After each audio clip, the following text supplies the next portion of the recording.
is Omar Brownson, co-founder and CEO of gthx. I'm delighted to be with each of you today as we practice gratitude together. Gratitude makes visible what we value, and it's an incredible reminder that what we take for granted, we make invisible. And so you showing up here today is part of making good visible and an incredible practice of gratitude. I'm very excited to have a special guest today, Justine Lewis. She's the creator of Visible Leadership, Executive Coaching, and Mind Body Artist Yoga. I'm messing that up, Justine. Mind Yoga Body? No, you're gonna have to introduce it correctly. But she is going to be talking to us about surfing the dread. Now that sounds, I think, a little bit more ominous than it is. It really comes out of her own experience of the promise of resilience. She had a significant accident, which actually had brain trauma. And so these practices that she's going to be sharing with us were part of her own recovery. She has a master's degree from Harvard in theater, as well as from UCLA, a PhD. And so she comes at communication from not only just the persuasion, but also the energetics of it. I know personally, I've been working with Justine for close to a year and a half now. I wouldn't be here on a live Zoom practice, but for Justine's work with me and really not just the words, but how do we want to communicate and how do we want you to experience gratitude? Because that's what is so powerful about it, is that gratitude is an emotion that we can feel. So we don't need to overanalyze it. We just get to experience it. And so that's what gratitude is. And today we're going to get to do it with Justine. So Justine, can you please fix the mind art yoga? Hi, everyone. Welcome. And yes, I'll fix it. It's called Mind Artist Yoga. And we'll come back to that. But surfing the dread is a practice inside of the larger idea of Mind Artist Yoga. The promise of resilience. Let's talk about that, because that's why we're here today. That and gratitude and how gratitude figures into it all. Basically, the promise of resilience for all of us is that we can survive, adapt, and possibly thrive through the hard times, that we can emerge through trauma. And in our quest for resilience, some of us have a deep ancestral grit that will rise up. Some of us can summon courage and prepare for battle. And a few of us can rely on our natural ferocity of spirit to ride it all out. And we're learning about this right now at this time in our lives. But most of us will, in times of radical change, feel threatened. And dread is the foundation when we feel threatened. Dread is hardwired into the primitive brain. It's housed by the nervous, sympathetic nervous system. Dread triggers our fight, flight, or freeze. Now, it may be a dread that's stalking us from the past, loss or abandonment, abuse, violence, injustice, or some amorphous pain. Or it might be the dread of an anticipated future, more loss, instability, chaos, scarcity, illness, hunger, isolation. Or it may be simply the dread of the present as we bear witness right now in our lives. So surfing the dread has an origin story. 4.5 years ago, I was hit by a concrete truck and I survived. Yay me, there's resilience number one. And after a year of struggling to heal my brain through grit, courage, and possibly some kind of ferocity of spirit, I woke up one morning and literally shouted, "Buck up, you just need to learn to surf the dread." Okay. My ancestral grit must have risen up from someplace, and I listened. I knew instinctually that this was about a body, mind, brain mapping thing, but it didn't exist in the world. It wasn't yet manifest. It wasn't something I could copy. So, fast forward a year and a half later, 500 hours of yoga teacher training later, in the quest to reconstitute my cognitive functioning and neurobiology, and mind artist yoga was born. My improvisations trying to figure out what surfing the dread meant and how to practice it or how to do it now had a home. So, as we transition today into this practice, I invite you to consider bringing your awareness into your body with 3 simple, easy asanas: root and rise, which we will do in our chairs, but you may do if you're lying down or if you're standing up. I'll cue them, however, as if you're sitting in a chair. So, root and rise is the first one. A simple side stretch is the second, and a twist, so that we can prepare our body for the 4-part sequence of surfing the dread. So, following me, if you will, you can close your eyes if you want or keep them open. I'll cue you so you can do it even if you're lying down and not looking at the screen. Inhale with your arms rising up, and exhaling, arms come slowly down. And inhale as the arms rise up. Sense yourself rooting down through your feet and your sit bones as the arms come down on the exhale. As you root through the feet, rise up on an inhale. Exhale as you root through the sit bones. This time we'll transition, root through the sit bones and the feet, rise up. We're going to stay up, lift up through the rib cage, release the shoulders gently down the back, soften your eyes, soften your jaw. Inhale through the nose and exhale, just tilting over gently towards the right. Either side, I'm not mirroring. And we're inhale, rise up, lifting the rib cage up out of the pelvis, softening the front ribs in, releasing the shoulders down the back, breathing. Inhale, rise. Exhale, stretch and reach over to the opposite side. Inhale, rise. Exhale, reach to the opposite side. Inhale, rise. Exhale, reach to the opposite side. And gently come to the middle, release the arms. And again, through your nose, inhale, rise, arms up, and draw the arms into goalpost or cactus. And with a gentle fist, we're going to twist one side and inhale, come back to the center and exhale to the other side and inhale back to the center. Have you lost your root? Inhale and exhale, twist.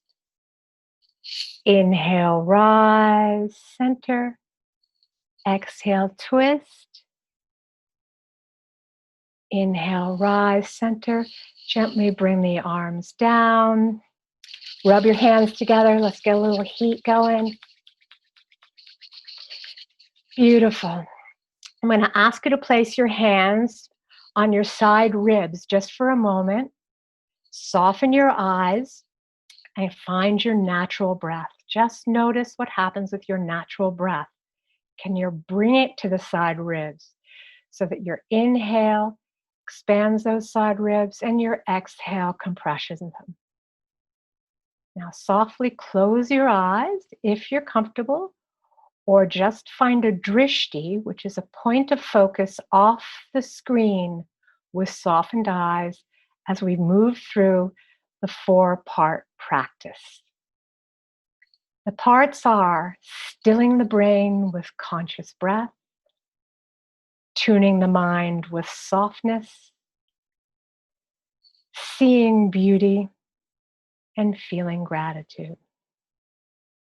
So we'll start with stilling the mind with conscious breath, releasing your arms down, again with your eyes closed or softly focused off the screen. I'm going to count what's called a samavitri, or equal ratio breath, with retentions at the top and at the bottom. You can do it on a count of 4 or 6 or 8. I'll demo it on a count of 4 through 3 rounds, and then you'll continue on your own pace for about a minute and a half, which is, we think, about the time it takes to really still the brain with breath. So just take a gentle exhale through the mouth and inhaling through the nose. 1, 2, 3, 4. Holding. 2, 3, 4.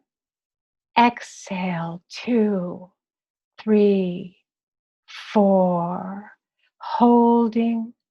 2, 3, 4.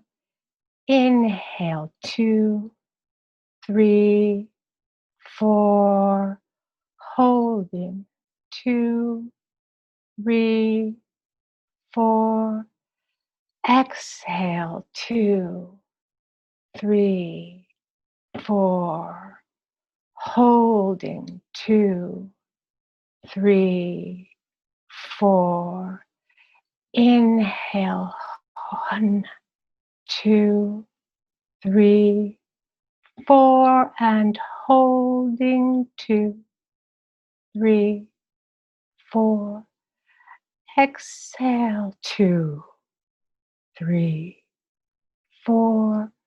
Holding. 2, 3, 4. And continue on your own beats, extending the breath to 5, 6, 7, or 8 with the hold. Your mind can rest its chatter on the numbers, and I'm timing us now.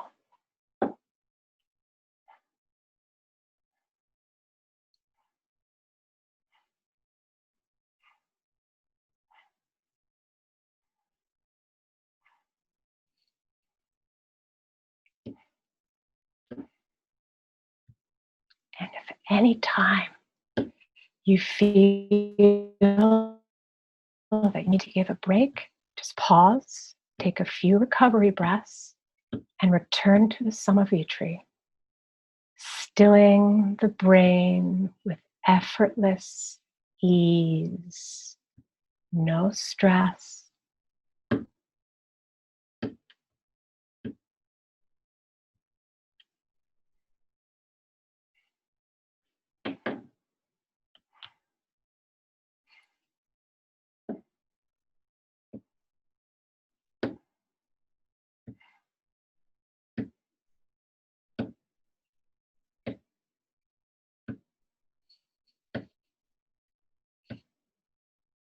Half a minute left.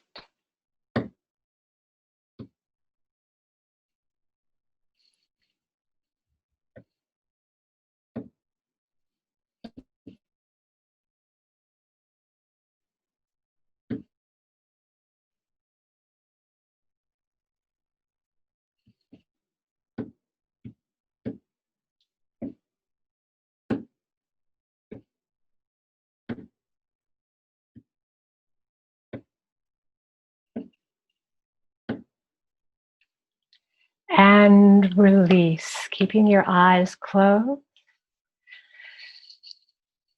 Come back to your natural breathing and notice your breath. Notice how your brain feels. And now we'll shift the focus to our mind. Soften your eyes, whether they're closed or gently open. Soften your jaw. Soften the place between your eyebrows. Soften any ache or glitch that you feel in your body. And say softly to yourself, I soften my mind. I soften my mind. I soften my mind.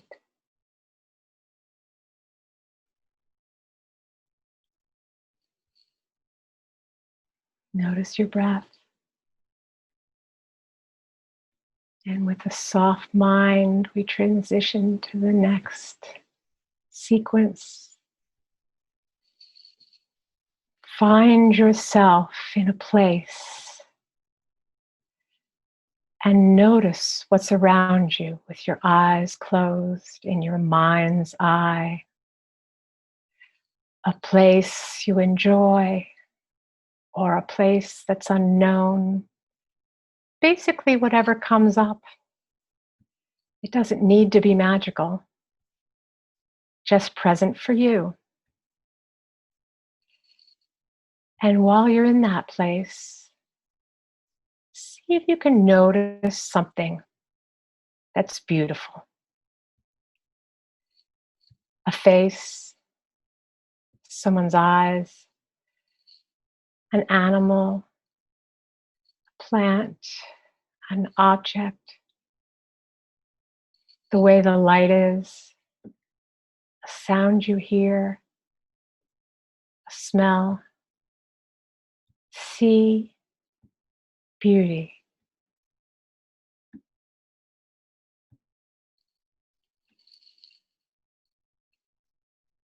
Slowly inhale and exhale down. Notice the beauty to the fourth part of surfing. Feel a moment of gratitude. Just a beat, just a moment that you're here, now, present, and surfing in a time of great change. As we still the brain, we can tune the mind. As we tune the mind, we can see beauty. As we see beauty, we can feel the heat of connection with the world through the bridge of gratitude. And with practice, the promise of resilience is felt. Gently open your eyes if they're not. Bring your hands together again and rub them together to create a little bit of heat. And release them down. You know, in these times of radical change, threats are salient. We are personally and collectively reacting to economic, pandemic, social, judicial, and environmental threats.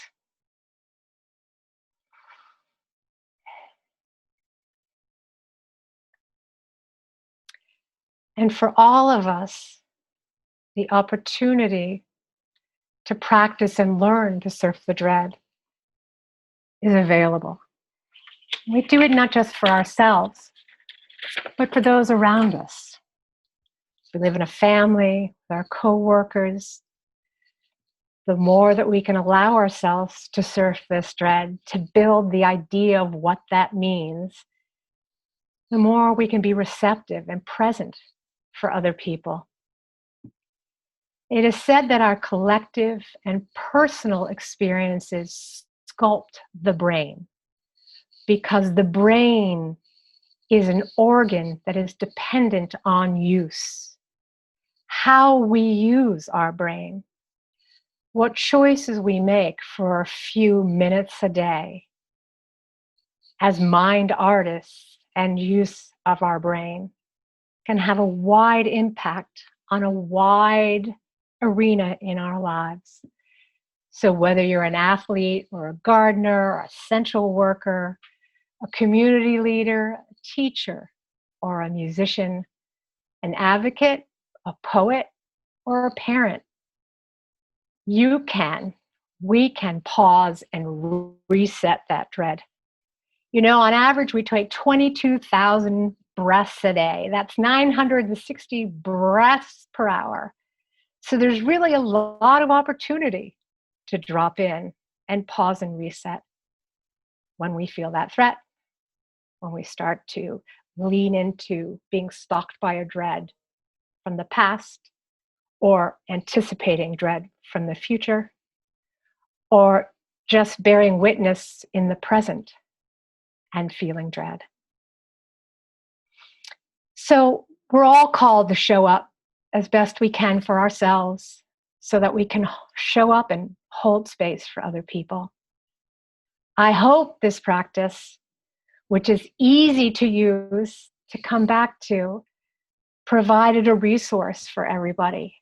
It was amazing that it came up for me, and it's been a long haul of recovery for myself.